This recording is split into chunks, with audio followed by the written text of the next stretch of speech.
défis. Parce que vous avez toujours tendance à dire que non, Mobutu était lui-même au front et qu'on soit là-bas. Aujourd'hui, Fachi Azawad. Et ça, on a affronté. Le président de la rencontre, Kagame, le président Aza président du Congo en même temps président de l'Union africaine. Alors, tant que président de l'Union africaine, il n'y a aucune place sur le problème. Parce que gérer l'Afrique. Celle muto na moni aza na volonté que mboke kende kitoko et kende bien aza na volonté que ba congolais bazala bien na moni za Fachi. Alors ezate kazu pouvoir na 2 ans mboko ebebi pendant 60 ans na 2 ans ça la makamunyo c'est comme en Afrique du Sud.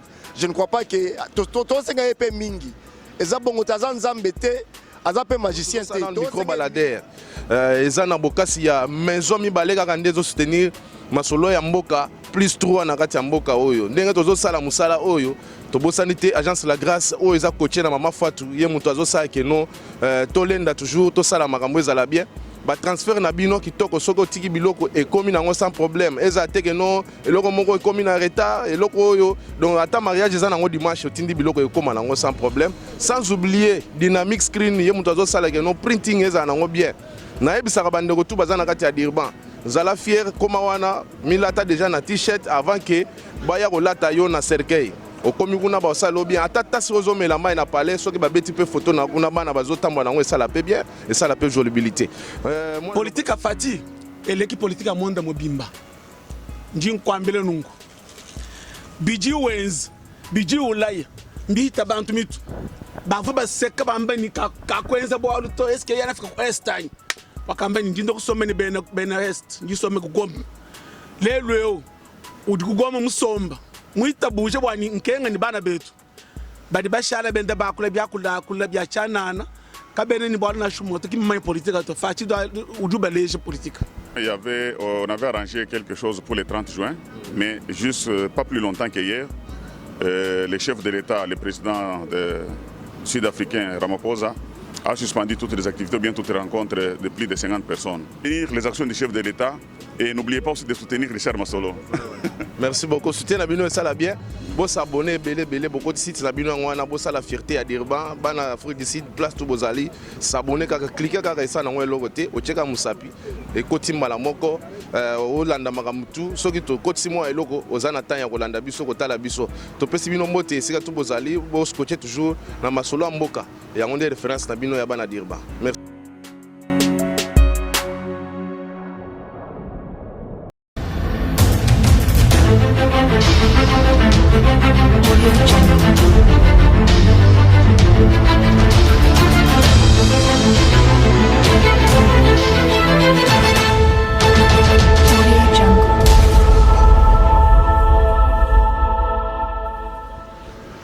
Bandeko na ndenge ya kosala bino musala lelo tokutani lisusu na bandeko bavandaka na diaspora na Durban tozo sala micro baladère tozo tambola po toyeba ba actualité ebele na ndenge mukete ebele makasi kotala aza kutuye na Durban na omele mo muke na Durban aba wa ebingai komba maison eza Boucher Grâce Divine naza couturier monene na Durban. Bon, na bani na Durban ça fait au moins 8 ans dans la Durban. Okay. Concernant loi ya Tchani, comme tout Congolais, nazo appuyer loi wana parce que na bamboka nyonso en tout cas il faut mutuaza na mutu ya mboka il faut ça la Congolais de père et de mère. So moni bien na loi wana pour bande époque ya Mobutu loi wana existe qui et alors il faut toi appuyer loi wana à 100%. Pour nous soza Congolais de père et de mère il faut toi appuyer loi wana eza loi moko malamu pour na mboka na biso. OK na chef de l'état na Goma eza mabete eza parti ya mboka ya lukwa balobi parti ya nzoto eza na pota. C'est parti moko nzoto soki eza na pota c'est affecté nzoto mobimba. C'est tout à fait normal qu'il y ait un parti au bando boma bande qu'on a biso na mboka na Beni kuna na Bunya. C'est très nécessaire qu'il y ait na mboka qu'il y ait na Beni kuna. C'est loko ya mabete et puis naoki bato bazoloba mpona président ndenge ya rencontre ne na Kagame eza mabe boye na boye te faut toyeba eloko moko président aza président ya Congo en même temps président ya Union africaine. Alors ntango aza président ya Union africaine akokende place nyonso problème eza parce azo gérer Afrique mobimba kokutana na Kagame eza mabe te eza bien diplomatie esengi biso tozala ndenge wana ntango tokoprône bolingo mais faut tolakisa biso mo bolingo place eza to baafricain eloko edifférencie biso eza te tozala na poso moko tozala na couleur ya makila moko alors il faut tozalaka bomoko tozala ensemble. Personnellement namoni aza na baide moko ya bien alors il faut to prêter main forte façon que nous a réussir na mandat na yo. Sa bote na bakongolais nyonso ya Durban na bacollègue na nga bakombata sans oublier président King wana aza yangage tous les jours tous les temps tozalazaka na ye napesa mpe bandeko ya Cape Town ya Pretoria mbote président Baki oyo aza président ya biso ya NCCD Afrique du Sud abosani mpe ndeko Papi Sukami bisika azali yayo yango wana pesa bana na ngai mbote mwasi na ngai mbote baklient na ngai nyonso balinganga na bapaster nyonso ya Durban nalingaka bino mingi. Station na mosala tu ozosala image na yo tout le monde est d'accord parce que bazali kosepela na mosala ozali kosala personnellement nayebi te ndenge na oyo oyebisa oyo chaque fois ta namonaka image na oyo j'ai compris que okomi déjà na kati ya mozindo ya mosala donc continue kozonga nsima te bavision boza nango eza malamu. Avec Richard Image, Masolo, Yamboka plus 3, Richard, vous faites un très bon travail. En tout cas, je vous félicite. Et puis, Bato Balanda, qui en tout cas, il y a du professionnalisme. Et puis, tout le en tout cas, vous s'abonnez massivement pour que chaque fois que le numéro c'est Kebimi, vous avez la notification. Vous faites un très bon travail. En tout cas, je suis très flatté. Vous faites un très bon travail. À propos de la loi Tchani, la congolité, moi je ne trouve pas du mal dans ça parce que tout pays qui se respecte a des lois pour accéder à des fonctions là qui dirigent le pays. Il faudrait vraiment qu'il y ait des lois fermes. Sinon, n'importe qui pourra diriger, les étrangers pourront venir et diriger un pays qui ne leur appartient pas. Là, ce n'est pas bien. La loi Tchani, être de père et de mère, c'est une très bonne loi. Moi, je ne trouve pas du mal. Il n'y a que les gens qui ont quelque chose à se reprocher, qui refusent que cette loi-là ne puisse pas passer. Mais sinon, c'est une bonne loi, selon moi. Félix, d'abord, comme je le vois, c'est un homme juste et intègre. Il n'est pas n'importe qui, je peux dire de cette façon-là. Il a dit qu'il va aller s'installer à l'Est. Ce qu'il a fait, les pays, c'est lui qui est en train de diriger les pays. Il est libre de s'installer dans n'importe quel coin du pays, n'importe où il veut. Comme les gens se plaignaient, tout le monde criait, il y avait beaucoup de bavardages. Les gens disaient que non, à l'Est, on est en train de tuer nos frères congolais, tout ça. Le président s'est décidé aussi, comme on est en train de tuer les Congolais, comme les gens le disaient, surtout les opposants, les gens qui ont une mauvaise foi, le président s'est décidé aussi d'aller s'installer là. Comme ça, on va voir comment il sera aussi tué, puisque là on tue les gens. Il est là, bon, il est en train de partager la souffrance qui a tant régné là à l'Est. Félix, on a tenu qu'à bien. Et on a tenu qu'à bien ça. Malgré Koukouba jaloux, il y a des gens là qui ne voulaient pas que notre pays puisse avancer, qui ont fait beaucoup de mal. Parfois, alors, ils cherchent à ce que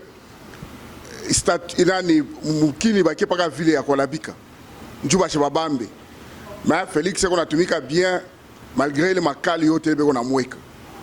Makali a mingi sana, tous on a vu ça. Mais malgré ça, comme ni tous les Mungunjar Mutuma, atatumika na ata relever les pays t'a quoi bien. À propos ya nani ya kupatana na Kagame, mbele il faut savoir que c'est le président de l'Union africaine. Achezi ushirikiana na nani na bantu tu a provoqué bwenemi na bantu. Ni muntu mwa mbele il a une haute diplomatie. Ni muntu mbele moya anayo politique. Hii politique qu'on afanya mwa benye musha kuona comment il a dribblé les opposants, comment anaisha nani. Fait cesser. Félix, ce n'est pas n'importe qui. Bantu bote, il faut bamouchike. Bantu bote, il faut bamouchike. Sinon, ba jaloux tunjobe na mkatala. Na bantu wale bacha kufanshia le Congo baya sana. Bonjour, comme on a Dadi Mwamba, Naza Congolais, de père et de mère, je peux dire ça, Naza demi Dakar. C'est quoi question du jour, les problèmes, il y a la congolité. En tout cas, question on a pour Nangaï, je ne vois pas pourquoi ils ont ça la tabou dans le milieu congolais. Or, les questions simple, c'est une question aussi scientifique quelque part.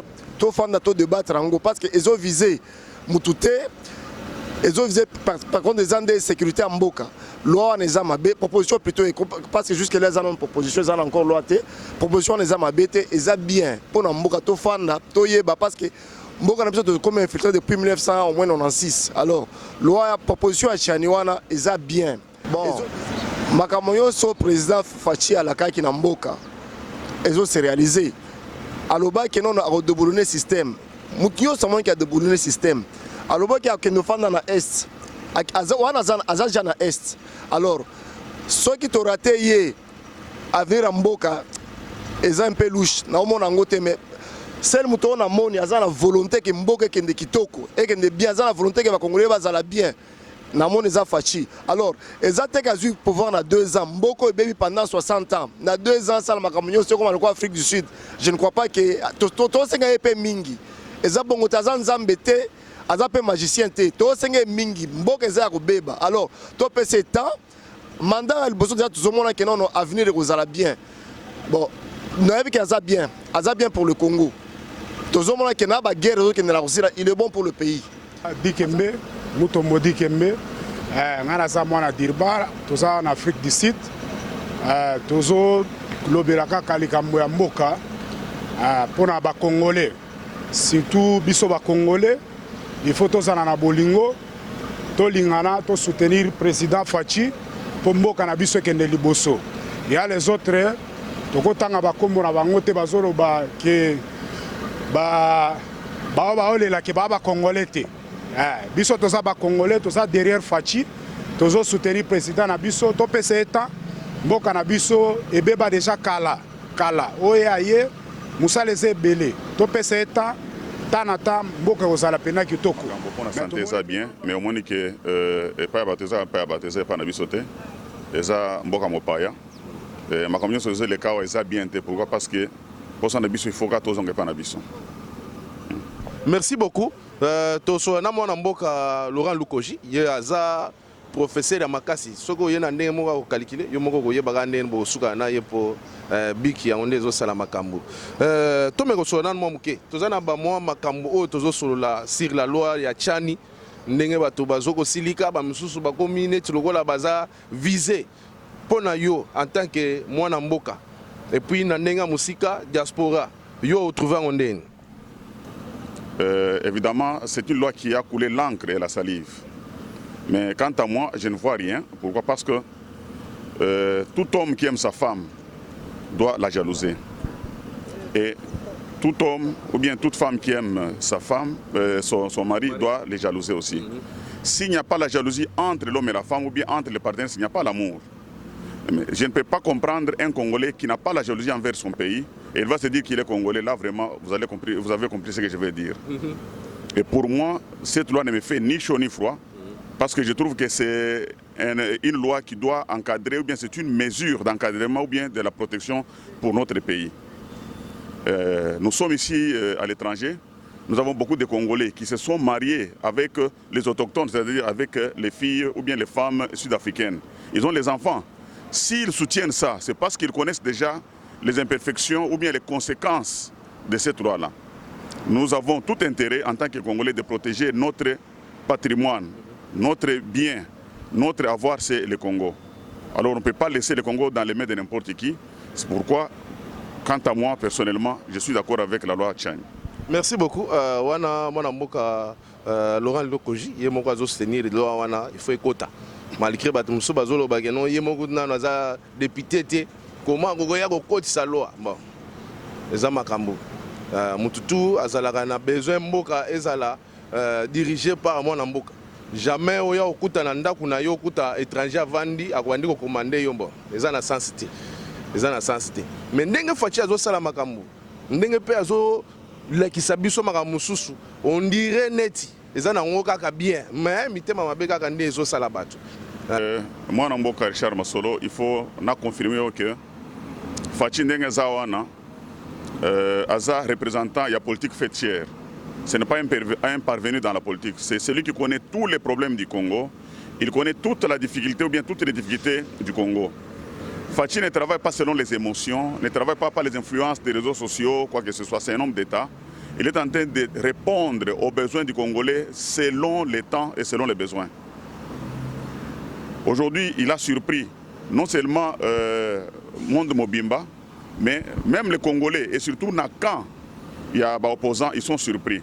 Trouble côté par Nabango, pourquoi? Parce qu'ils pensaient qu'en aucun cas, Fachi ne pouvait pas fouler ses pieds à l'Est.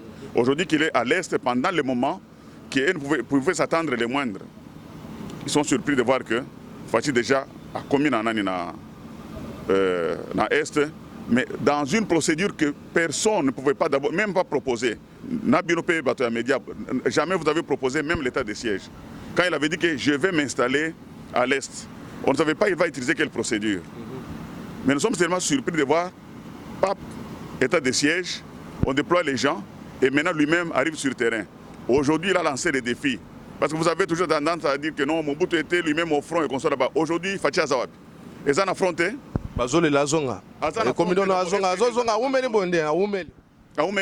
Qui le dirige? C'est lui le patron. C'est lui le président. Toko solo la mwana mboka Laurent Lukoji na yebi ke ye azana makambo ebele ko solo la mais le tozo sana le micro balader ezana bokasi ya maison mi baleka ka ndezo soutenir masolo ya mboka plus 3 na kati ya mboka oyo ndenge tozo sala musala oyo tobosani te agence la grâce oyo eza coaché na mama Fatou ye muto azo sala ke no tolenda toujours to sala makambo ezala bien. Ba transfert na bino kitoko soko tiki biloko ekomi nango sans problème eza teke no eloko moko ekomi na retard eloko oyo donc ata mariage eza nango dimanche otindi biloko ekoma nango sans problème sans oublier dynamic screen ye muto azo sala ke no printing eza nango bien na yebisaka bandeko tu baza na kati ya Durban zala fier koma wana milata déjà na t-shirt avant que baya kolata yo na cercueil okomi kuna ba osala bien ata tasi ozomela mai na palais soki babeti pe photo na kuna bana bazotambwa nango esala pe bien esala pe jolibilité moi le loba suka mais na banzi tokozwa yo parce que makambo ezebele tokosolola et puis moi mbote na bato bazotala.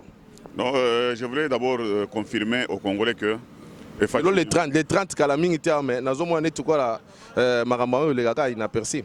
Non, évidemment, on avait arrangé quelque chose pour le 30 juin, mais juste pas plus longtemps qu'hier. Le chef de l'État, le président sud-africain Ramaphosa, a suspendu toutes les activités, bien toutes les rencontres de plus de 50 personnes. Les Congolais vont répondre en masse. Alors on va exclure qui, on va prendre qui. Par conséquent, on suspend d'abord la manifestation où il y a fait au Salaka chaque année le 30 juin. Marobe Asuka, je vais seulement demander aux Congolais de soutenir les actions du chef de l'État. Pourquoi? Parce qu'aujourd'hui, le chef de l'État, c'est un civil, mais il se sacrifie pour aller au front et compatir avec nos frères, avec nos sœurs de l'Est, longtemps amertus, encourager notre armée et donc vivre leurs souffrances quotidiennes, afin que le Congo puisse sortir vraiment de ce gouffre ou bien de cette guerre longtemps vraiment imposée. Et je pense que pour le moment, tout ce que je peux faire, tout ce que je peux demander, c'est de regarder la politique, ce qui se passe sur le terrain. Ne vous laissez pas influencer par les opportunistes opposants. Les opportunistes opposants. Masolo ya Souka ou bien Masolo ya Solo. Masolo ya Solo des Andes na IDPS. Là où moi-même je suis le vice-président na KwaZulu-Natal. Alors je vous appelle tous de soutenir les actions du chef de l'État Et n'oubliez pas aussi de soutenir Richard Masolo. Merci beaucoup. Soutien Nabino et ça la bien. Bon s'abonner, belé, beaucoup de sites Nabino Ngwana, bon ça la fierté à Dirban, ban Afrique du Sud, place tout Bozali, s'abonner, cliquer car ça dans le côté, au Tcheka Moussapi, et Kotim Malamoko, Olanda Magamutu, ce qui te Kotimo et Logo, aux Anatanya, Rolanda Biso, Kotala Biso. Tu peux si bien monter, c'est tout Bozali, bon scotcher toujours dans Masolo Mboka, et on a des références Nabino Yabana Dirban. Merci beaucoup. Pesi motema na ye pona ba congolais. Mais toko boy so le pona nini? Encourager muntu aboye. Azana Congo to azola la place so Mabe. Azola la place bo Mabe ya est banto ba konzimboka pendant 18 ans. Sinon mutu kana lu bien comme ça to so la ba ya tia ba tikia pamba. Loko to zana lockdown. Lobi mo konzamboko asako ici déjà mi beko to commune en 11 info. Bino boto bozota la biso pour comprendre que non to zo ça les numéro asika. Na to za numéro asika les lotos za le 28 juin 2021. Nous avons fait l'émission, nous avons tourné l'émission à l'élo. Fati Aza Sika Mabe, nous avons déjà eu déjà bon. Total, Banto Bakonzimboka pendant 18 ans. Moutou, nana, comment dans zone rouge té. Mais, politique à Fati, et l'équipe politique à Monde Mobimba. Njin Kwambele Nungu. Biji Wenz, Biji Ulay, Mbita Bantu Mitu. Bavu baseka bambani kakwenza bo aluto eske yana fika ku Estany wakambani ndindo kusomeni bena est ndisome kugoma lelo udi kugoma musomba muita buje bwani nkenga ni bana betu badi bashala benda bakula byakula byachanana kabene ni bwana shumoto kimma politique to fati do udu beleje politique tasio ya mikolo ezaka de père et de mère toza badami Dakar te ensemble de père et de mère. Loi Oyo de Konabiso, docteur Chania Bimisi, et ça a été Mouta Bimisi, loi Bimisi avant la période de Mobutu. Le loyo, Toyambi ba étranger. Soriano, Moutoubo le Kola Moïse. Est-ce que vous en avez le Congo? Papa, un fraudeur, un voleur de carrière, un commerçant, un pêcheur.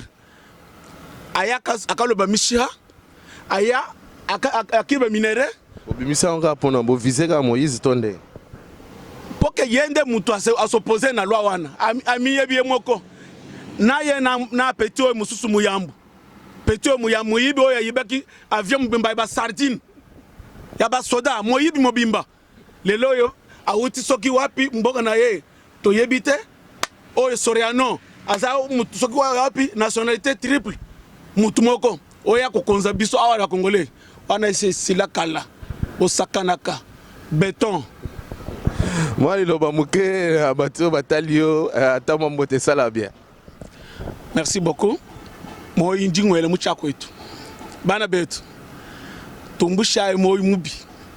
Ndinwele moi mwabutire mujiruba. Basomba mom tunana menja ko itu kele na modela kai. Hadi mwana est originaire. Ujinga bokulanga ne ditunga ba opposa ba hatoka ni ba fayulu kai tu tanta tanta muka jimuri tunga fayulu kai masebenda fayulu mulelanu kwa bangaenda mwatra mumbucha mamwenda udukwei tatu enda udukwei village natal udukwei mukwa bwe unungwe